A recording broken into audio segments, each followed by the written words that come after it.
Depuis les attentats de janvier 2015, des associations de lutte contre la radicalisation se multiplient et chassent les subventions. Côté Pile, on présente ces associations comme professionnelles et compétentes.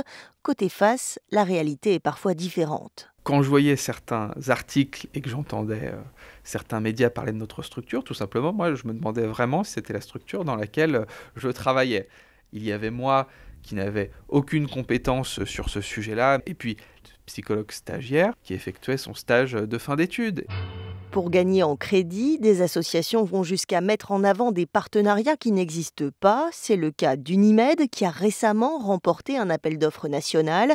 Sur ses brochures, elle se targue d'avoir la confiance de l'ONG France Terre d'Asile. Je découvre ceci et je vais demander à Unimed de retirer les références que vous venez de me montrer.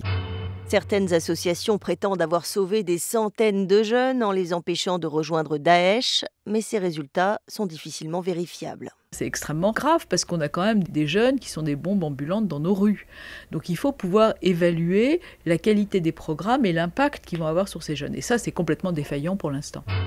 Le Sénat tente en ce moment d'évaluer la compétence de ces associations et ce qu'il en ressort, c'est qu'il y a aujourd'hui beaucoup trop d'experts autoproclamés. C'est pas difficile, on donne 3 cours d'islam et on fait de la palabre, quoi. Voilà, les médias tombent dessus, voilà, elles sont des vedettes, mais c'est pas avec du vedettariat qu'on fera du travail. La déradicalisation, c'est pas du vedettariat. Malgré ces écueils et ces mises en garde, le gouvernement a décidé de débloquer des moyens très importants pour lutter contre la radicalisation, 100 millions d'euros sur 3 ans.